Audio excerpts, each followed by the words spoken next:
Franchise ini telah berdiri lebih dari 25 tahun dan juga telah melewati banyak momen yang tak terlupakan. Namun di sisi lain, ada beberapa hal yang terjadi di balik layar yang memaksa pihak produksi untuk terus memutar otak agar tidak terjadi lagi hal-hal yang tidak diinginkan. Dan kali ini kita akan mengulas beberapa aspek yang dulu pernah ada, akan tetapi sudah tidak mungkin dipakai lagi di era sekarang.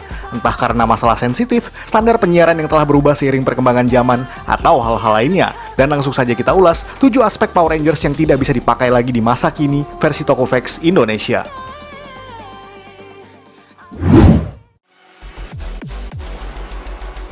Bom bunuh diri Power Rangers Lost Galaxy. Anda ingat trilogi episode terakhir season Lost Galaxy ini, di mana merupakan rencana terakhir Trakina demi menghancurkan Power Rangers bersama dengan koloni luar angkasa Terra Venture. Ya, episode ini mungkin menjadi salah satu yang memiliki plot kelam karena ada satu hal yang mengganjal dalam kasus ini. Pada bagian pertama episode Journey's End, Trakina membuat sebuah rencana brutal dengan memasang bom bunuh diri pada ribuan pasukan Stingwingers miliknya, yang kemudian secara satu demi satu meledakkan diri di episode berikutnya. Dan benar saja, Centaurus dan Stratoforce Megazord juga ikut menjadi korbannya, sebelum Stingwingers berhasil menerobos masuk ke dalam Terra Venture. Dan yang mungkin paling mengerikan di sini adalah adegan peledakan diri pasukan serangga tersebut pada bangunan serta gedung-gedung yang ada di sana. Episode ini mungkin terdengar biasa saja pada saat itu, namun jika menilik pada tragedi 11 September 2001, yakni tragedi meledaknya gedung World Trade Center di New York, Amerika Serikat, episode ini barangkali bisa menimbulkan traumatis tersendiri bagi penonton. Beruntung, episode terakhir Lost Galaxy tersebut disiarkan pada Desember 1999, beberapa tahun sebelum tragedi WTC terjadi. Maka dari itu, di era saat ini akan sangat sensitif untuk menunjukkan adegan bom bunuh diri di Power Rangers yang notabene-nya adalah acara anak-anak.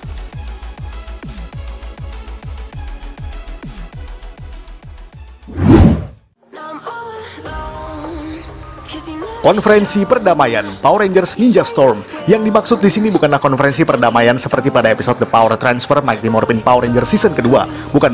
Melainkan episode di Power Rangers Ninja Storm yang berjudul Snip It Good. Jika Anda pernah menyaksikannya, Anda pasti familiar dengan cerita pada episode barusan, di mana kota Blue Bay Harbor menyelenggarakan sebuah konferensi lingkungan hidup secara internasional. Lalu di mana anehnya? Oke, begini penjelasannya. Episode yang ditulis oleh Mark Hofmeyer tersebut pada awalnya berkisah tentang konferensi perdamaian internasional yang kemudian dikacaukan oleh alien utusan Lotor. Monster ini membuat perwakilan dari masing-masing negara yang menjadi peserta dalam acara tersebut menjadi saling tidak sepakat satu sama lain, sehingga menimbulkan kericuhan di antara mereka.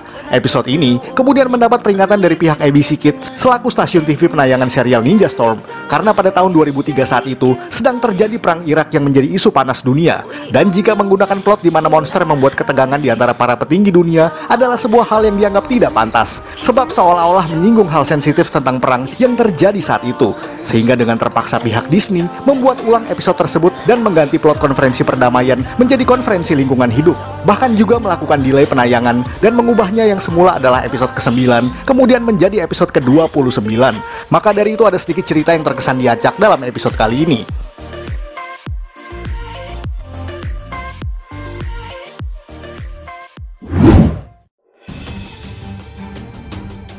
Episode horor Power Rangers Lost Galaxy. Kembali ke Power Rangers Lost Galaxy. Ingat episode ke-18 yang berjudul The Rescue Mission? Ya, episode ini menjadi cukup spesial karena menyuguhkan nuansa yang sangat berbeda dengan sebelum-sebelumnya. Singkat cerita, JSA mendapat pesan video dari sebuah kapal alien yang tengah diserang oleh makhluk buas. Dan misi satuan militer kali ini adalah mengutus Mike Corbett serta anak buahnya dan juga mengajak Leo sang Ranger Merah untuk ikut serta dalam menyelamatkan awak kapal tersebut, sekaligus menginvestigasi kasus yang terjadi di sana. Dan dari sinilah semua nuansa kelam yang tidak pernah ada di Power Rangers bermula. Nyaris 75% adegan yang ditampilkan adalah horor fiksi ilmiah dengan segala ketegangan, dilengkapi dengan setting atau latar yang gelap dan juga mencekam. Episode yang disutradarai oleh Steve Wang ini juga tidak menampilkan footage Super Sentai sama sekali, dan baik Leo maupun Mike tidak berubah menjadi Rangers di sana. Sebagian fans menyebut episode ini mirip dengan film Alien 1979, walaupun tidak ada adegan gore yang sadis ala film tersebut. Dan banyak dari fans kala itu yang cukup surprise dengan langkah Steve Wang dan Chip Lin selaku penulis yang berusaha keluar dari jalur mainstream dan menganggap episode ini juga sangat keren dan seru untuk disimak. Namun, jika menilik pada standar acara anak-anak saat ini, rasanya agak sulit untuk menerapkan hal serupa pada episode Power Rangers di era sekarang. Karena tidak bisa dipungkiri lagi, banyak juga penonton anak-anak yang ketakutan menonton episode barusan. The Rescue Mission menjadi salah satu episode Power Rangers yang sangat kontroversial pada saat penayangannya.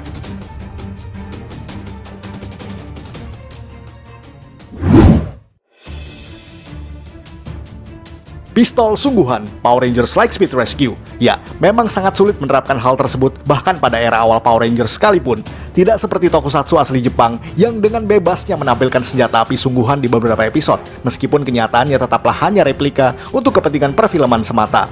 Namun Amerika Serikat punya sejarah panjang tentang larangan penggunaan senjata api realistis untuk acara anak-anak. Maka dari itu, banyak sekali unsur peluru dan pistol yang dihilangkan atau disamarkan menjadi senjata laser di beberapa kesempatan.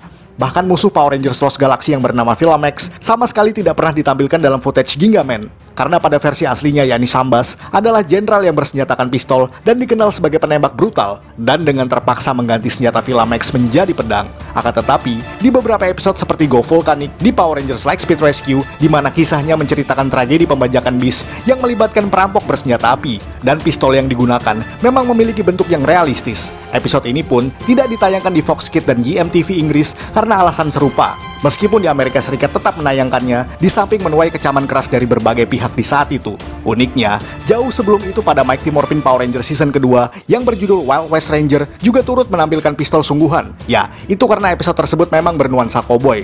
Namun di era saat ini, rasanya hal-hal barusan tidak mungkin ada lagi di Power Rangers.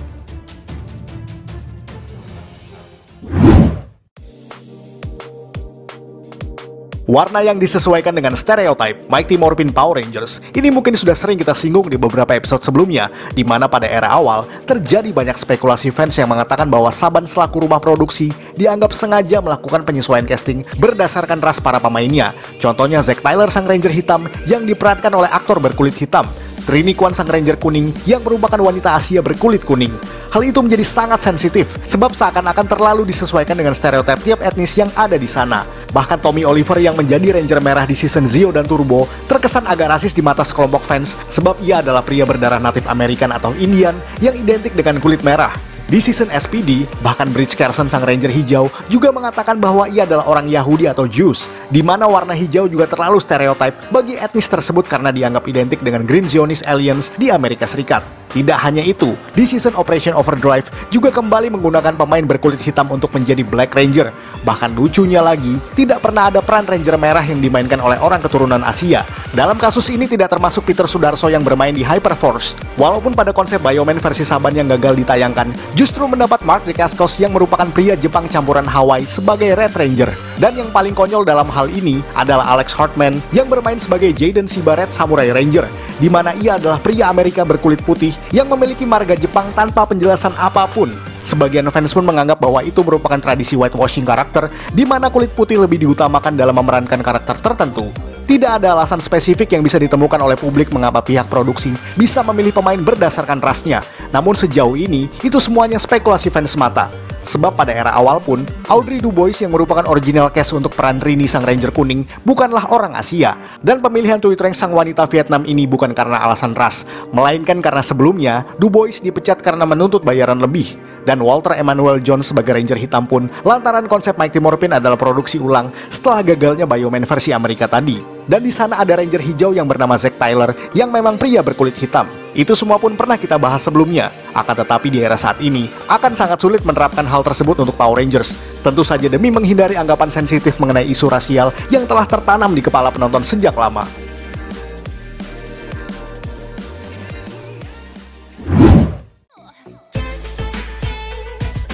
Pakaian yang terlalu seksi, tidak seperti di Super Sentai, yang selama ini cukup banyak menampilkan wanita-wanita seksi sebagai karakter tertentu, walaupun kebanyakan adalah peran musuh yang berpakaian minim. Di Power Rangers, mungkin agak sulit menerapkan hal tersebut, tapi tunggu dulu. Pada beberapa season, ada pula yang menampilkan tokoh berpakaian seksi, walaupun nampaknya memang masih cukup layak dan tidak terlalu vulgar. Di movie Mighty Morphin Power Rangers pada tahun 1995 pun, juga ada tokoh seperti itu, yakni Dulcea, seorang prajurit wanita yang kemudian memberikan kekuatan ninja kuno pada Tommy dan kawan-kawan.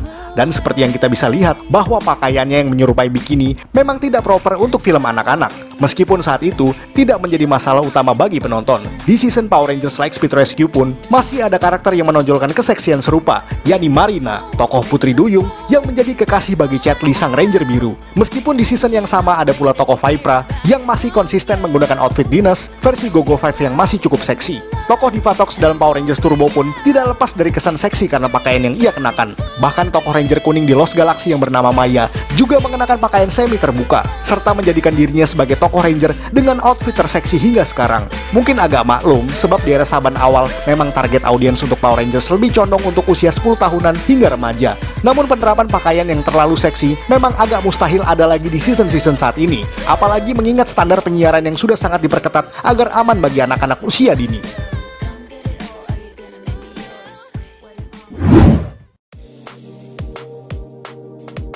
Adegan ciuman Mighty Morphin Power Rangers. Masih ingat dengan episode The Green Candle Part 2? Ya, di akhir segmen episode tersebut menampilkan salah satu momen terromantis di sepanjang sejarah Power Rangers series, yakni adegan ciuman antara Tommy dan Kimberly. Episode ini pun menjadi salah satu favorit bagi remaja 90-an, dan pastinya agak-agak canggung untuk disaksikan bersama orang tua kita.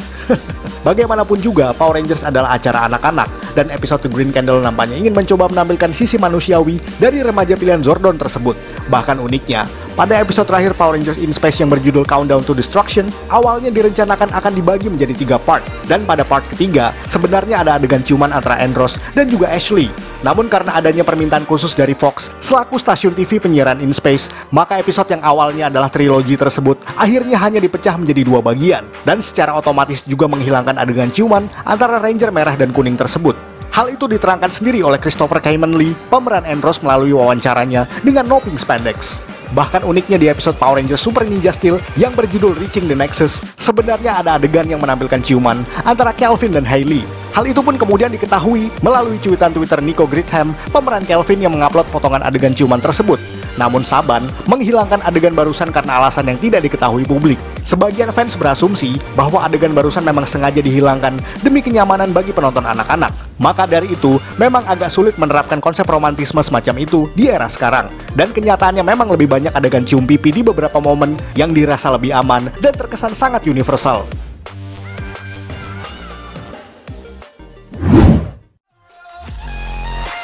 Sekian ulasan dari Tokofax Indonesia. Jika Anda suka dengan video ini, silakan like dan share ke media sosial Anda. Jangan lupa berikan komentar dan juga subscribe. Akhir kata, salam Tokofax Indonesia.